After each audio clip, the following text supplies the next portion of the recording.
عقیدتوں اور محبتوں کے نذرانے پیش کرتے ہیں کہ ناز بھی جن کے اوپر ناز کرے، جن کی حیات طیبہ فضائل کا اور خوش بختیوں کا حسین ترین حوالہ ہے، جو اپنے دامن میں عشق رسول صلی اللہ علیہ وآلہ وسلم اور فداکاری رسول صلی اللہ علیہ وآلہ وسلم کا ایسا نور سمیٹے ہوئے ہیں کہ جس کی روشنی نے ان کے نام کو رہتی دنیا تک چمکا کر رکھ دیا ہے، جو اس باعظمت قبیلہ بنو نجار کے فرد ہیں جبکہ جب سرکار مدینہ صلی اللہ علیہ وآلہ وسلم مکہ مکرمہ سے مدینہ منورہ ہجرت کر کے تشریف لائے تو بنو نجار کی پیاری سی لاڈلی بچیوں نے، معزز خواتین نے اور جملہ افراد نے حضور نبی کریم صلی اللہ علیہ وآلہ وسلم کا اس شاندار انداز سے استقبال کیا کہ طلع البدر علینا کی صدائیں پورے مدینہ پاک کے اندر گونج رہی تھیں، جن کے سر اقدس پر بیت عقبہ ثانیہ اور بدریت کا عظیم ترین تاج سجا ہے، اور جو تمام مارکوں میں سرکار مدینہ صلی اللہ علیہ وآلہ وسلم کے قدمین شریفین پر فدا کا ابی و امی یا رسول اللہ صلی اللہ علیہ وآلہ وسلم کے عقیدے کے تحت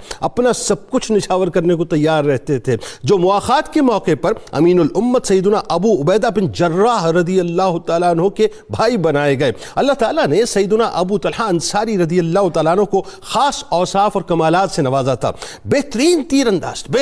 انداز تھے، انتہائی نڈر اور بہادر سپاہی تھے، یعنی عالم یہ تھا کہ اللہ تعالیٰ نے آپ کو تیر اندازی کی ایسی مہارت عطا کی تھی کہ کمان میں تیر ڈالا کرتے تھے تو ایسا جوڑ کر مارتے تھے کہ مشرکین کے جسم کے اوپر پیوست ہو جایا کرتا تھا، یعنی آپ کا ٹارگٹ کبھی بھی خطا نہیں ہوتا تھا۔ اور اس قدر ایک طرف تو یہ معاملہ کہ نڈر تھے، دوسری طرف اس قدر درد دل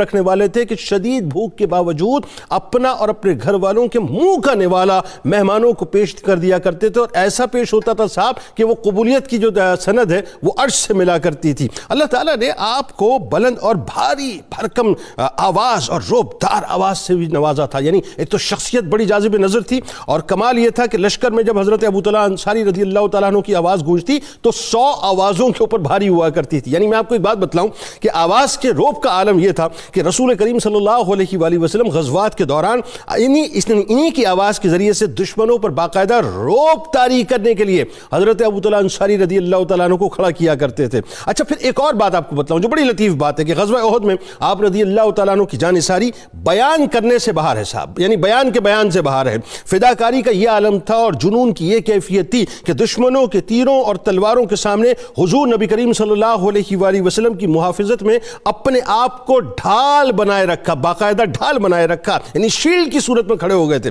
اور آپ صلی اللہ علیہ وآلہ وسلم کے آگے کھڑے ہو کر تیر اندازی کرتے تاکہ حضور نبی کریم صلی اللہ علیہ وآلہ وسلم کو کوئی گزند نہ پہنچے، اور یہ کہتے جاتے کہ یا رسول اللہ صلی اللہ علیہ وآلہ وسلم آپ کی گردن کے آگے میری گردن، یعنی آپ کی مبارک گردن کے آگے میری گردن، اور آپ صلی اللہ علیہ وآلہ وسلم کی ذات کے سامنے میرا جسم ہے، یعنی ڈھالے کائنات کی ڈھال بن کر ایسے کھڑے رہتے اور ڈٹے رہتے کہ ایک ہاتھ رسول کریم صلی اللہ علیہ وآلہ وسلم کی حفاظت پہ شل ہو گیا اور اس کی بھی پرواہ نہ کی۔ اور عنایتوں کا وہاں سے کیا عالم تھا کہ حضور نبی کریم صلی اللہ علیہ وآلہ وسلم اپنے پیارے صحابی کا یہ انداز دیکھ کر محبت سے تبسم فرمایا کرتے تھے۔ بلکہ غزوہ حنین کے بارے میں آپ کو بتلاؤں کہ شجاعت کا یہ عالم تھا کہ 20 آدمیوں کو واصل جہنم کر دیا اور ان کے سارے ہتھیار آپ نے اٹھا لیے۔ اللہ تعالیٰ نے حضرت ابو طلحہ انصاری رضی اللہ تعالیٰ عنہ کو ناظرین جہاں یہ اوصاف عطا کیے تھے وہاں مال و دولت سے بھی بے انتہا نوازا تھا، یعنی اپنے زمانے میں اپنے قبیلے کے رئیس تھے، لیکن سخاوت کا انتہائی منفرد انداز تھا، انتہائی منفرد، یعنی آپ کے اوصاف میں خاص وصف اخلاص بھی تھا، اور عالم یہ تھا کہ وہ شہرت پسندی سے، ریاکاری سے، نمود نمائش سے دور رہا کرتے تھے۔ مدینہ منورہ میں ایک عمدہ ترین باغ کے مالک تھے جس میں انتہائی یعنی سمجھ لیجئے کہ خوش بخت کنواں تھا، خوش بخت اس اعتبار سے کہ اس کا پانی تو شیریں تھا، میٹھا تھا، لیکن اس پانی کو میرے سرکار مدینہ صلی اللہ علیہ وآلہ وسلم پیا کرتے تھے۔ اور جب یہ آیات اتری کہ لن تنالوا البر حتی تنفقوا مما تحبون، اس کی عملی تصویر بن کے محبت رسول میں انفاق فی سبیل اللہ کے تحت دنیا کی محبت کو اپنے دل سے نکالنے کے لیے حضور کی خدمت میں آ کر اس باغ کو صدقہ کر دیا۔ قربان جائیے حضرت ابو طلحہ انصاری رضی اللہ تعالیٰ عنہ کے وقت پر کہ سرکار علیہ السلام کی عطائیں بھی آپ پر بڑی خوب تھیں، یعنی حج کے عظیم ترین موقع کے اوپر ذرا سوچئے، سرکار علیہ السلام حلق کرواتے، اب ویژولائز کیجئے گا، اور دو جہانوں کے خزانوں سے سب سے زیادہ قیمتی یعنی اپنے سر اقدس کے منہ مبارک، بائیں جانب کے منہائے مبارک حضرت ابو طلحہ انصاری رضی اللہ تعالیٰ عنہ کو عطا کرتے۔ ایک منہ مبارک مل جائے نا صاحب